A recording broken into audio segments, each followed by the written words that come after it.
Kelsier smiled. It means that you, Vin, are a very special person. You have a power that most high noblemen envy. It is a power that, had you been born an aristocrat, would have made you one of the most deadly and influential people in all of the Final Empire. Kelsier leaned forward again. But you weren't born an aristocrat. You're not noble, Vin. You don't have to play by their rules, and that makes you even more powerful.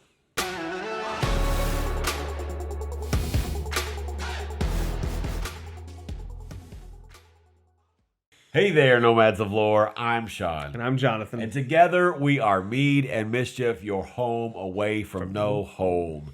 So today we are going to be doing a book review. We are finally going to be doing a book review that is not Wheel of Time. We're going to be talking about Brandon Sanderson's Mistborn, the Final Empire, the first book of the first Mistborn trilogy. We're excited to be talking about some other things. We're not going full booktuber. That's not our plan, but we would like to include some more book reviews, and we may even do some more film and TV reviews and do some more review-like content as one of our content strands that we're doing. And so we're kind of jumping into that some more with doing this. So we're going to talk about Mistborn. We're going to try to do these in a roughly, well, just kidding. Is there a pot? That's probably enough I got. We're going to start out by giving you a brief, spoiler-free summary. As the title said, this video is intended specifically for people who may not have read Mistborn and are curious whether they would like to read it and all of that. So this video is going to be spoiler-free. If you have read it, we have another video. Yeah, link it in the iCard. Yeah, once it's out. I think it's going to come out a couple days from this, probably. Yep. But yeah, we have another one where we discuss it a little bit more, kind of give our thoughts more with a few more spoilers and what we thought about it. Anyway, absolutely, yeah. So if you have read it and you want to hear what our full thoughts are and want to discuss it and enjoy it or not through our eyes, then check that one out. But yeah, we're going to start off with a spoiler-free, brief summary synopsis, and I'm going to let Jonathan take that away. Awesome. So starts out with a little girl, kind of like street urchin. Right there. Yep. That. We killed her. He missed it. It's okay. Messed it up. Anyway, little girl, street urchin, kind of very, very poor, had a really rough childhood, and she gets kind of taken in by a Ocean's 11 style team that's wanting to thieving crew. Yeah, that's wanting to overthrow the big scary bad government, and then through that, her part in it all is the kind of the My Fair Lady part that we'll talk about in a little bit. But anyway, that she goes to these like balls and stuff, and like all dressed up, and has to be one of the nobility. And anyway, she's got some powers. Yeah, got a few other people that have some powers. There's lots of different like really cool magic system and stuff. Mm-hmm. And so that's a good. And they're trying to win. That's right. Yeah, all that's happening. So we're now gonna talk about. We're gonna kind of briefly give you. We're trying to in our reviews make sure you kind of see us and what we like and what we don't like. That way you can know whether you jive and agree with us. That way our reviews are useful. And so we're gonna try adding a section of why we picked this book up. And so Jonathan and I each have similar different reasons. Basically, I wanted to read Brandon Sanderson because I'd read some of the Wheel of Time and was interested in that. And of course, everybody talks about Brandon Sanderson and how he's the bomb.com. I refuse to say the word, but he's, and that, everybody talks about how they love, Brandon, he's extremely well liked, probably the most well liked non-film or TV adaptation fantasy author out there. Mm-hmm. And so I wanted to read, I was reading his descriptions of his the Cosmere books. That's his shared universe, if you don't know what that is. Because I thought that sounded exciting, something where the books are connected in some way, shape, or form, or whatever. And I didn't know what that means. I know a little more now. And so I went and read his description, and it basically described what Jonathan, the way he did his synopsis. It's Lord of the Rings meets Ocean's 11 meets, I keep trying to say Pygmalion, which is the play My Fair Lady is based on. And My Fair Lady, I think maybe you listed something else, all combined. I thought, wow, that is awfully crazy and cool sounding, What and is- what does what that does that even mean? mean? Yeah. And so I picked it up. My wife and I were going on a trip, and we were doing some date night, I was doing some drawing, whatever, and so we picked that one up. So I've been listening to this series with my wife, and so that's why I picked this one up. So very, very much like Sean, me and Shauna were going on a trip together, and actually I had a friend come along with several friends. We went up to the mountains in Colorado and hung out. Yay. So on that trip, I have already read Way of Kings, Stormlight Archive. I had read it previous to this, and so I knew I loved Brandon Sanderson, but I wanted to introduce him to her because she likes fiction stuff as well. And so we listened to it on the way up, and I instantly fell in love. I mean, I love Stormlight Archive, and we can definitely have that discussion Yeah. in another. We need to have that discussion Yep. in another. Yep. But this book, yeah, that's why I chose to do it. It was just because Absolutely. it was next in line, and it was a good way to start a new one without having to reread something I had already read. So If you can't tell yet, we both really do like this book quite a bit. We've enjoyed it. At this point, I've read or listened to this one and the second one. I haven't read the third one. I'm doing this one with my wife, so I'm going through this series a little bit slower than some of the other ones that I've been doing more recently. But it's really good. So we're going to go through a few of the things that without giving spoilers, just so more conceptual things of what Jonathan and I liked, and if there's anything we didn't like, we'll pop that in there too. So what's one or two of the, or 3 or 10? No, not 10 of the things that you liked that's not going to give anything away. Well, probably my first thing that I was so intrigued by is just the simplicity of the book. It's very easy to read, very easy to follow along, and it's probably because of where I'm at in Wheel of Time. There's a bajillion characters to keep up with, and that has its place. I'm not. The pacing's very slow. I'm not saying that I don't like Wheel of Time, love Wheel of Time, but there was something beautiful to me about only having to worry about a few new characters and sticking with pretty much two primary characters. There's others, but two primary characters' point of view. Right. And just that simplicity. And then also, I guess another thing that I really love that kind of follows along is the simplicity-ish of the magic system.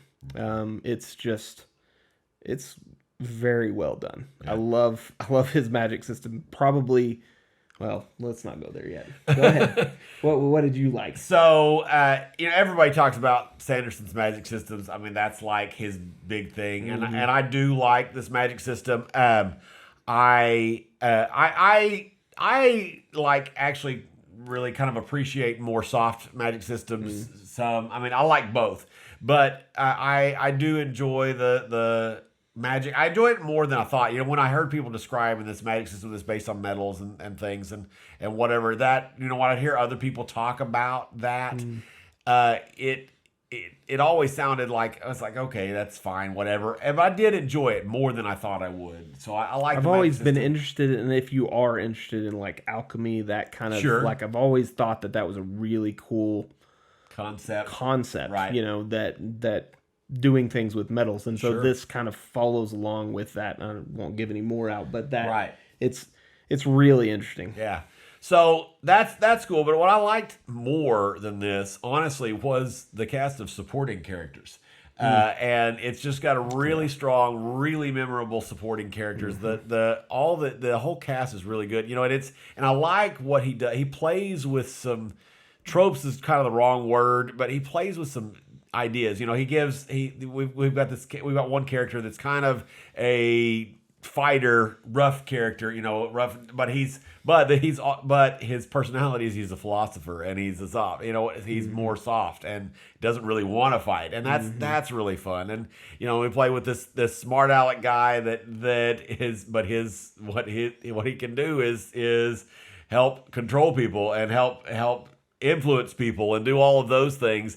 but he's also kind of very unlikable, at least at first, until you get to know him and whatever else. And so he plays with some of these our flips them idea, on the head. He kind of flips them, and so it's really. Go ahead. It's just it's really fun, and they're likable, but relatively realistic and fairly human. They're not, there's definitely lots of flawed characters, both good and bad, and I can speak that we continue to see that more and more as the series progresses. But there's lots of flaws, but they're also likable too, even our flawed characters. But what were you going to say? Well, I was just going to say that it's kind of interesting. His progression of flipping things on their head is very similar to how Robert Jordan did things in the Wheel of Time, and I get where Robert Jordan's widow very easily could see when she read, because this is the book she read to decide whether or not to let him do it. Right. Could see where she's easily like, they're obviously not the same writers, but they have some really. But you good, can see the influence. I mean, it's well documented and well stated that Sanderson was heavily influenced by Robert Jordan. Even before he finished that series out, and you can see that influence. For sure. Which is fun. That's something I like. I like to see the history of history through literature and art and different things. So that's awfully fun. So those are some more spoiler free things that I like. There's some things that were interesting. One of the, I didn't even talk about the priest-like character that's not really a priest-like character is one of my favorite characters. I don't know if I could say of all time, but I don't know, probably top 20 at least. Really, really strong. So there's just some wonderful characters. I really enjoy. I'm very much more of a character and idea reader and watcher for that matter. And the characters are good. The ideas are fine. But the other thing that I should point out, I am not a very action reader, or watcher either. If it's a film or it's a scene in a book or a movie or TV where it's just pure action and like a bunch of people are fighting or something, I tend to zone out a little bit, and I don't I'm not into it just doesn't interest me. It doesn't hold my interest very much. But his action scenes actually were engrossing and memorable. I can remember certain scenes of these things that happen. I can't describe it too much because it's tied with some of the magic stuff. We don't want spoilery things, but I do. His action scenes in this book in particular, more even than Stormlight Archive, and I actually like that series better. But the action scenes in this are really, really well done and memorable, and that's from somebody that doesn't typically like that kind of stuff. Yeah. And so that's a big deal. And I typically do like that kind of stuff, and this is really, really well done. There's the descriptions of the action sequences, and other people are good at doing this. Sure. But it's not only the description; it's like how the kind of the flow of the fight, I guess. If that makes sense. The way the magic system works with the physical environment, and the way all that interplays is just very seamless, and it's just really well done. Really, really well done. It's really good. Yeah, absolutely. So, do we recommend this book? And did it meet our expectations? So, what do you think? Well, I would definitely say that it met my expectations. Had high expectations because it's Brandon Sanderson. I did know that it was only his second book when I went into it, so I thought, maybe it'll be a little rough, and it is not as good as well. His writing style is very simple. You're not gonna get Ray Bradbury or Neil Gaiman level prose. His prose is very simple, which is not necessarily a bad thing. Oh, not at all. Not at all. Not at all. Yeah, I definitely, I would definitely recommend it to pretty much anyone. We kind of had a hard time deciding before we were going to talk about, if you like this, you might like some other things, but this book is so, likable and not entry level, but it's easy to enter into. It's easy, accessible. That's the word I'm looking for.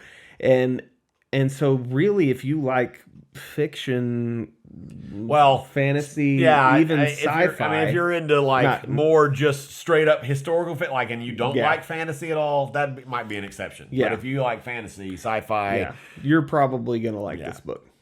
Almost certainly. So What about you? if you like us, yeah, I absolutely it did meet my expectation. Absolutely, it's everything that Sanderson described, That is. and more. My Fair Lady. Exactly, and Even the My Fair Lady scenes, like I am a little bit different than Sean as far as the political intrigue portion of things. He really likes that in Wheel of Time. There's a lot of that, and in Game of Thrones, and I don't even know if he's read those. There's a lot of that.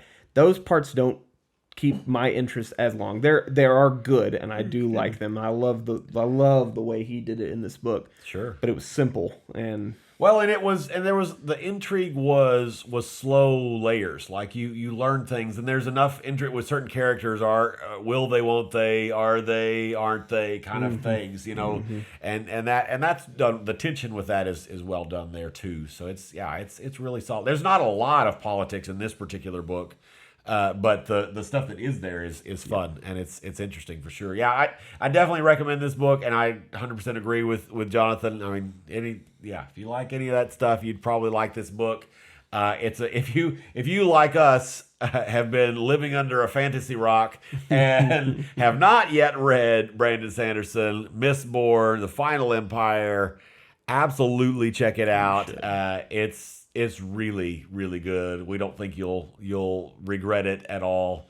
That's right. And I think that's about it for this spoiler-free. Again, we're gonna in a couple days we're gonna release a more a spoiler video, more in-depth discussion, and just having fun talking about it, and nerding out about. Yeah. Or is it geeking? I don't know. What's the difference? Geeking, nerd, whatever. about this book and all of that. So be looking out for that video. If you like this video, give it a like. If you didn't like this video, give it a like. I mean, you can thumbs down it if you want, I guess. Absolutely give us a comment. Let us know what other Sanderson you read, what fantasy stuff you're into. What books do you like? Are there books that we should read that may or may not have readed? We read good. And yeah, all of the I totally ruined my train of thought, but subscribe. It's been nice talking to you. Subscribe. Ring the bell. Bye bye.